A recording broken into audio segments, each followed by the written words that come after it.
Anxiety. It's a low-grade fear, an edginess, a dread.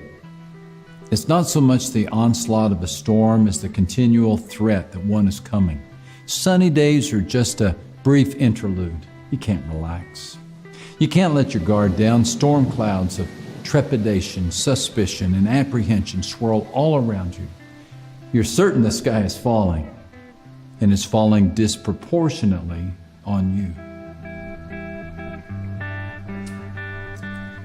Anxiety is a big heap of what-ifs, a cascading storm of uncertainties built one on top of the other. What if I don't get the bonus? What if I can't afford braces for the kids? And what if crooked teeth keep them from having friends, career, or a spouse? In everyday life, it might look a lot like the story of a couple we'll call John and Mary.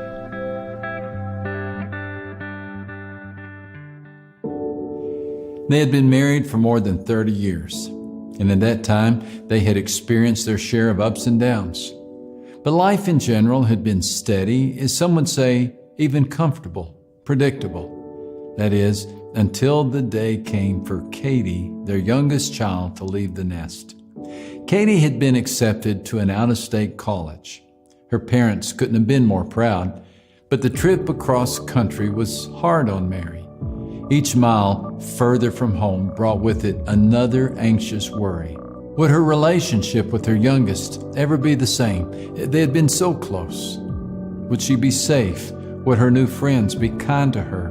Would she remember to call, to check in regularly?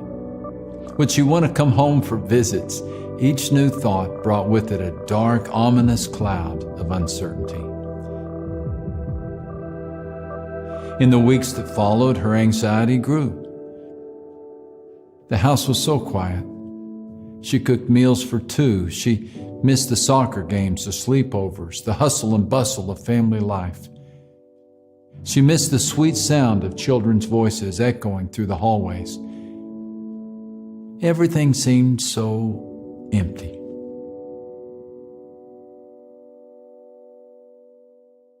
A few months went by. Mary thought she might be learning to cope when suddenly the company John worked for lost an important client. John's hours were cut, and with it went the couple's dreams of helping Katie with her tuition. The stress increased for Mary. She felt she needed to go back to work to make ends meet. But it had been years since she held a job. What skills did she have that an employer would want? Where would she even begin? An endless blanket of storm clouds had gathered around their once happy home.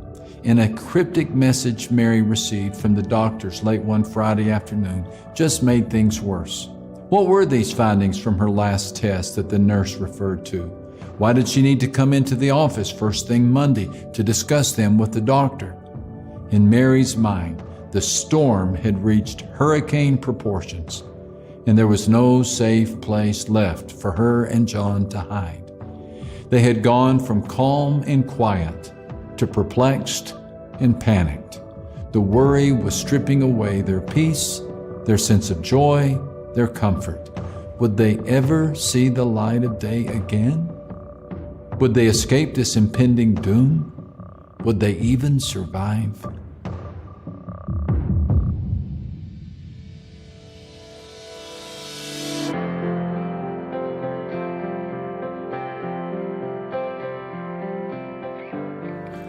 Perhaps you have experienced something like this in your life. One day the skies seem sunny and bright, and the next they're dark and foreboding. It's as if the air has been taken out of your lungs and you're left trying to catch your breath. You know, the word anxiety actually comes from a Latin root that means to choke or to squeeze. It takes your breath away for sure. And it also takes your sleep, your energy, your well-being. It makes you want to cry out, as King David once did, "Lord, how many are my foes? How many rise up against me?" You know, anxiety can twist you into an emotional pretzel. It can make your eyes twitch, your blood pressure rise, and your head ache. It's a close cousin to fear, but the two are not twins. Fear sees a threat while anxiety imagines one. Fear screams, "Get out." Anxiety ponders, "What if?" Fear results in fight or flight. Anxiety creates doom and gloom. Fear is the pulse that pounds when you see a coiled rattlesnake in your yard. Anxiety is the voice that tells you, never ever walk barefooted through the grass. There might be a snake out there somewhere. The chances are you or someone you know has a serious struggle with anxiety. According to recent studies, in a given year, 17% of Americans will feel the effects of a panic attack. The United States is now the most anxious nation in the world. The land of stars and stripes has become the country of stress and strife. It's a costly achievement. Stress-related ailments now cost the country an estimated $300 billion each year in medical bills and lost productivity. Between 1997 and 2004 alone, Americans more than doubled their yearly spending on anti-anxiety medications. We've also seen an exponential increase over the years in rates of depression. But how can this be? Our cars are safer than ever. We regulate food and water and electricity. Though gangs still prowl our streets, most of us do not live under the danger of imminent attack. Yet if worry were an Olympic event, we'd win the gold medal. One would think that Christians, at least, would be exempt from anxiety, but we're not. We've been taught that the Christian life is a life of peace, and when we don't have peace, we assume the problem lies within us. We not only feel anxious, but we feel guilty about our anxiety. And the result is a downward spiral of worry, guilt. It's enough to cause a person to get anxious. It's also enough to make us wonder if Paul was out of touch with reality when he wrote in Philippians 4:6, "Be anxious for nothing."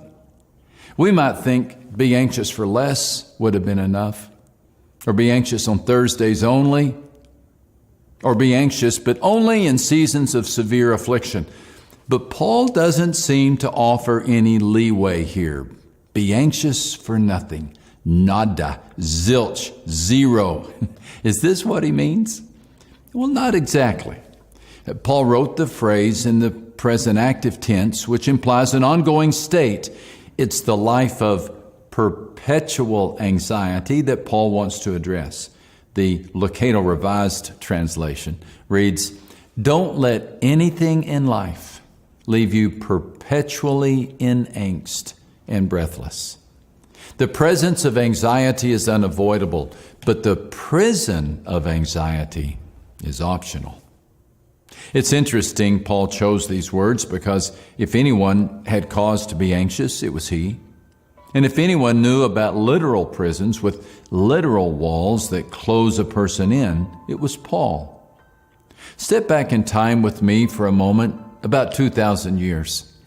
Picture Paul at about 60 years old. He's been a Christian for 30 years now, and there's scarcely a seaport across the Mediterranean Sea that he doesn't know.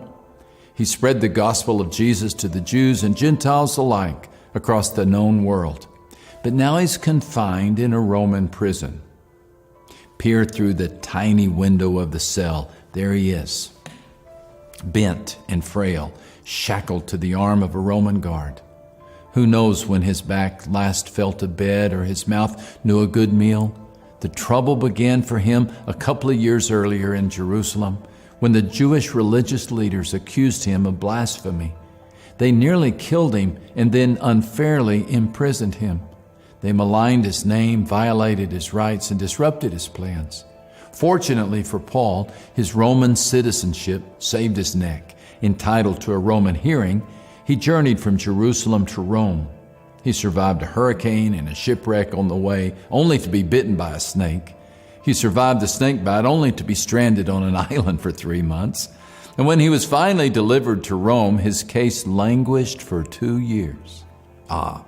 But at least he can take comfort in the thought of the united congregations he helped strengthen, right?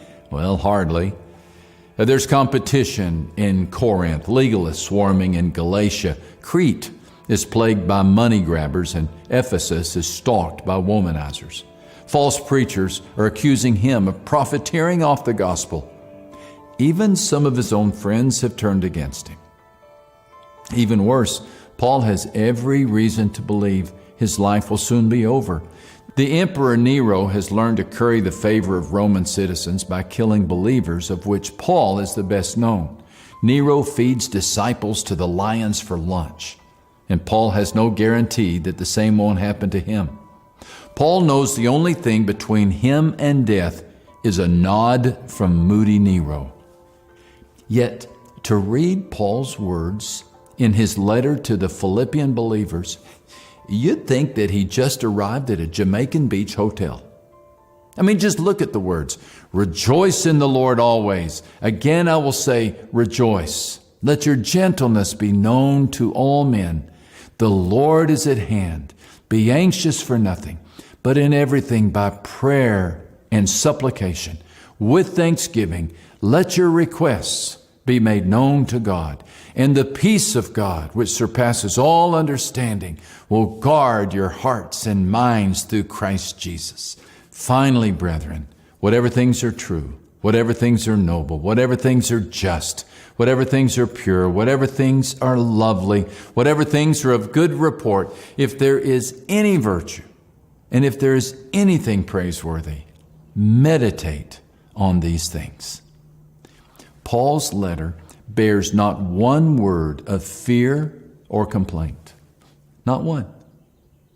He never shakes a fist at God. Instead, he lifts his thanks to the Lord in the midst of his trials.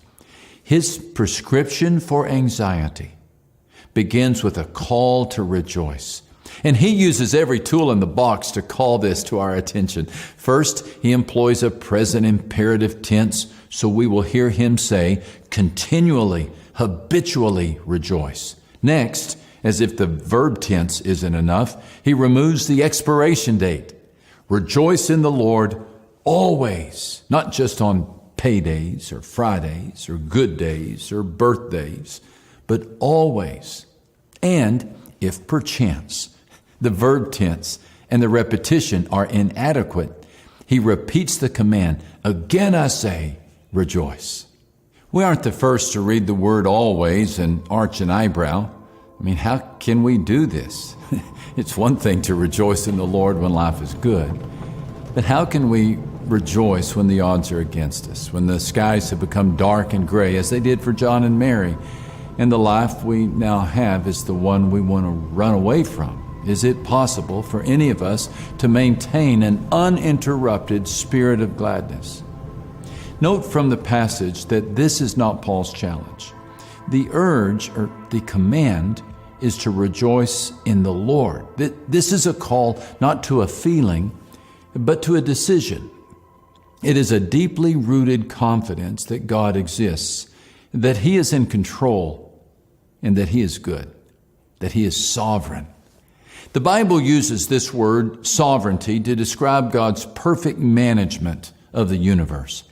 It reveals how God preserves and governs every element, and how He is continually involved with all created things, directing them to act in a way that fulfills His divine purpose.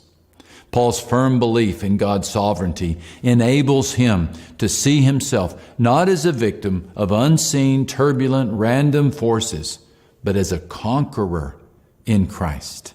This was what enabled Paul to hold firm to his faith in spite of his circumstances. He had erected cast iron stabilizers in the center of his soul. Let Nero rage. Let the preachers accuse. Let the church members bicker. Let the storms blow. His faith would never collapse, for he had stabilized it with a sturdy belief system. Paul knew this proper understanding of sovereignty was huge in the treatment of anxiety. He knew that belief always precedes behavior. If you want to change the way a person responds to life, you have to first change what that person believes about life. This is why he advises his readers not to seek total control, but to relinquish all control to a God who is truly in control. We can't run the world, but we can entrust it to God. Peace is within reach, not for lack of problems, but for the presence of a sovereign Lord. So rather than rehearse the chaos of the world, we rejoice in the Lord's sovereignty, as Paul did. Paul believed God highly exalted Jesus and gave him the name that is above every name. The conditions in Paul's prison might be miserable, but he knew that high above it all, God was at work for his good pleasure. To read Paul is to read the words of a man who believed in the innermost part of his being in the steady hand of a good God. He lived beneath the shadow of God's wings. The shadow of storm clouds was what Mary chose to see in her situation. The conditions of her prison were certainly miserable. But things began to change one day when she read these words from King David. You, Lord, are a shield about me, my glory, the one who lifts my head high. And she decided to see God's shield as the shadow surrounding her, protecting her from the storm. Now, her circumstances did not change that night or the next week, but what did change is how she began to approach those circumstances. Instead of viewing herself as exposed to the elements and at the mercy of the storm, she began to picture herself in the shelter of God's grace. As she rejoiced in the Lord in spite of the storm, the skies began to clear. Mary also came to realize that many of the scenarios she had built up in her mind were exactly that, in her mind. Her daughter in college did not lose contact with her as she feared. Yes, their relationship was different, and she still missed her, but her daughter called frequently and even made plans for coming home on winter break. She stopped worrying about what employers might think of her and actually received from callbacks when she sent out her resume. She began to actually look forward to the idea of rejoining the workforce. And the news from the doctor wasn't as dire as she had built up in her mind. Yes, her blood pressure was high, and she would need to make changes in her life to manage it. But no longer did she fear the future, for she chose to trust in God's sovereignty. Now, there's no doubt that life will bring us pain, but we have a choice as to how we view our situation. We can wear our hurt or wear our hope. We can outfit ourselves in our misfortune or clothe ourselves in God's providence. We can cave in to the pandemonium of life or lean into the perfect plan of God. We can say with Paul that in all things God works for the good of those who love Him, who have been called according to His purpose. We can agree that God doesn't make up the plan as He goes along, but He works out everything in conformity with the purpose of His will. When you trust in the sovereignty of God and learn to rejoice in Him, it reframes the way you face your fears. You discover how to talk yourself off the ledge, view bad news through the lens of God's will, discern the lies of Satan, and tell yourself the truth. You discover a life that is characterized by calm and develop tools for facing the onslaughts of anxiety. Of course, this requires some work on your part. And I certainly don't mean to leave the impression that anxiety can be waved away with a simple pep talk. In fact, for some of you, God's healing will include the help of therapy or medication. But this much is sure. It is not God's will that you lead a life of perpetual anxiety. It is not His will that you face every day with dread and trepidation. He made you for more than a life of breath-stealing angst and mind-splitting worry. He has a new chapter for your life, and He is ready to write it. So, if today you are troubled, restless, and sleepless, I challenge you to rejoice in the Lord's sovereignty.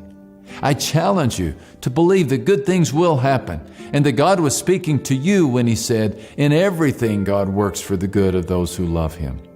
I challenge you to expose your worries to an hour of worship, and when you do, I believe you will find your concerns melting away. I believe that by His power and sovereignty, you can be anxious for nothing and discover the peace that passes understanding.